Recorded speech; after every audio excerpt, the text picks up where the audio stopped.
Om Namah Shivaya, children. How's it going? Fine? Yes. What is it that you miss these days? Your friends? Of course, your friends. Then school. Then I heard outing. Going for a trip. Yes. Which are the places you like to go on a trip? Idukki. Wayanad. Yes. Why do you choose these places? Yes. Nature. You love nature. You all love to be in the cozy lap of nature. Whether you recollect these beautiful moments what you have spent in nature later on in your life? Yes. And what does it give you? Yes. What does it give you? You enjoy it. It gives you joy. Good. It gives you joy. So children, stimulate your mental abilities to dive into the beauty of nature, beauty and mysteries of nature with John Keats' A Thing of Beauty. John Keats was born in London in the year 1795. He was a British romantic poet. Although trained to be a surgeon, Keats decided to devote himself wholly to poetry. The following is an excerpt from his poem Endymion, a poetic romance. The poem is based on a Greek legend in which a beautiful young shepherd and poet who lived on Mount Latmos had a vision of Cynthia, the moon goddess. The enchanted youth resolved to seek her out and so wandered away the forest and down under the sea. Yes, children, now let's move on to the first stanza of the poem, A Thing of Beauty. A thing of beauty is a joy forever. A thing of beauty is a joy forever. Its loveliness increases. It will never pass into nothingness, but will keep a bower quiet for us and a sleep full of sweet dreams and health and quiet breathing. The poet says that beauty stays forever. Anything that is beautiful, beautiful words, beautiful gestures, and majestic scenes, everything stays forever. It is eternal. The joy that a thing of beauty gives us is eternal. It never loses its importance, but it only increases with time. Its charms increases instead of fading out. This thing of beauty will keep a bower, that is a pleasant shady place. Children, a bower is a pleasant shady place. How will this thing of beauty keep a quiet bower for us? So the beautiful bounties of nature is captivated in our mind and spirit, and we experience a tranquility.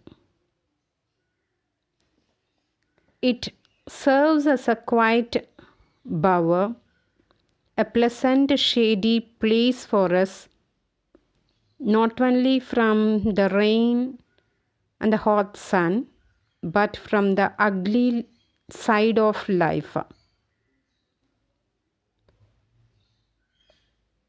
A thing of beauty is said to be always that provide a pleasant shelter,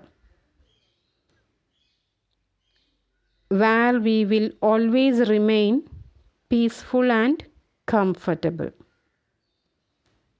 So time spent in nature provides a shelter for us, a buffer for us, where we experience mental and physical health also. Here the poet primarily speaks about nature. Says that it keeps on the beauty, the joy that a thing of beauty gives us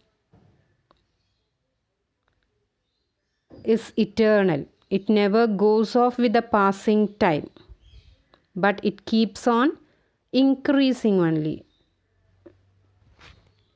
Let's move on to our next stanza. Therefore, on every morrow, are we wreathing a flowery band to bind us to the earth?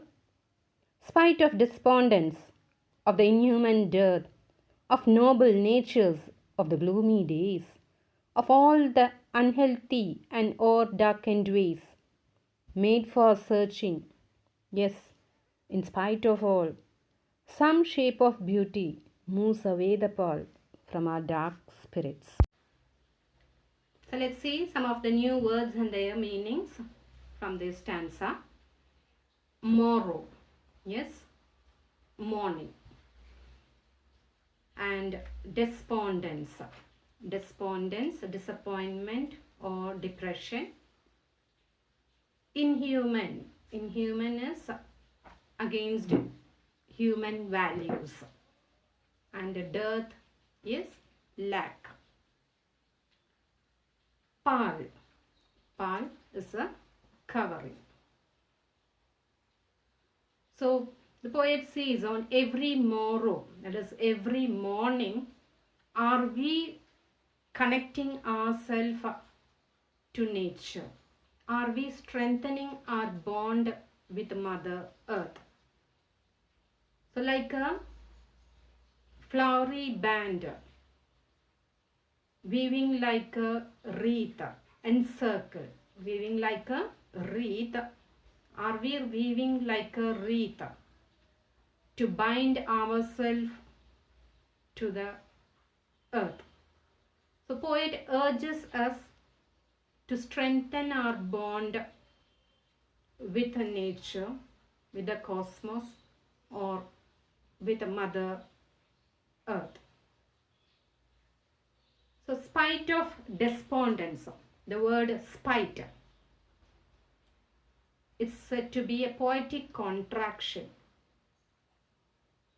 It's a contraction of the word in spite. Is it clear, children? It's a poetic contraction. So in spite of depression, disappointment in our life, very few have noble nature in this inhuman, materialistic world. Some shape of beauty work wonders. It removes the pall of despondence and sadness from our dark spirits, that is, from our dark inner souls. So a thing of beauty is enough to bring happiness in our life. So children, a thing of beauty is a joy forever. It keeps on increasing. A thing of beauty is a shelter for us. It gives us a sound sleep full of dreams and comfort. It removes the pall of despondence and sufferings in our dark spirit. So in spite of all these sufferings, some shape of beauty gives us a hope to live. Let's wind up the session now. I'd like you to answer a question. Do we experience things of beauty for a short moment or do they make a lasting impression on us? Is it clear?